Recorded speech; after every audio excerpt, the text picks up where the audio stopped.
At 1:23 a.m. on April 26, 1986, a routine test turned into the worst nuclear disaster in history. Inside the Chernobyl nuclear power plant, engineers were running a safety experiment on Reactor 4. The goal was simple: test what would happen if the power suddenly went out. But something went terribly wrong. The reactor's power suddenly dropped too low. Instead of stopping the test, the operators tried to force the reactor back up. To do that, they disabled several safety systems. For a few minutes, everything seemed normal. Then the reactor became unstable. At 1:23 a.m., the operators pressed the emergency shutdown button. But instead of shutting the reactor down, it triggered a massive power surge. Seconds later, Reactor 4 exploded. A blast powerful enough to lift a 1,000-ton concrete lid into the air tore through the building. Burning radioactive material shot into the night sky. The disaster had begun. Firefighters rushed to the scene, believing they were dealing with a normal electrical fire.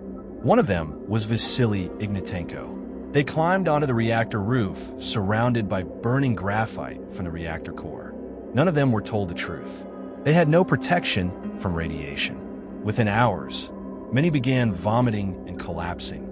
Most of those first firefighters would die weeks later from radiation poisoning. Just 3 kilometers away was the city of Pripyat. Nearly 50,000 people lived there. The morning after the explosion, life went on as usual. Children played outside. Families walked the streets. No one told them that radioactive particles were falling from the sky. It took the government 36 hours to evacuate the city. Hundreds of buses arrived as soldiers told residents they would be gone for only 3 days. People left their homes, pets, and belongings behind. They never returned. Pripyat became a ghost city overnight.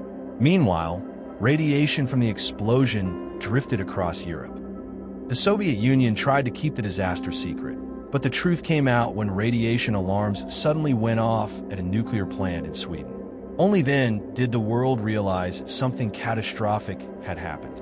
To stop the reactor from spreading more radiation, hundreds of thousands of workers, known as liquidators, were sent in. They shoveled radioactive debris, flew helicopters over the burning reactor, and built a massive concrete shield around it. Many of them knew the risks. They did it anyway. The Chernobyl disaster forced over 300,000 people to abandon their homes. Entire towns were erased from the map. Even today, a massive exclusion zone surrounds the reactor. Almost 40 years later, the ruins still stand as a reminder of the night one mistake nearly changed the world forever.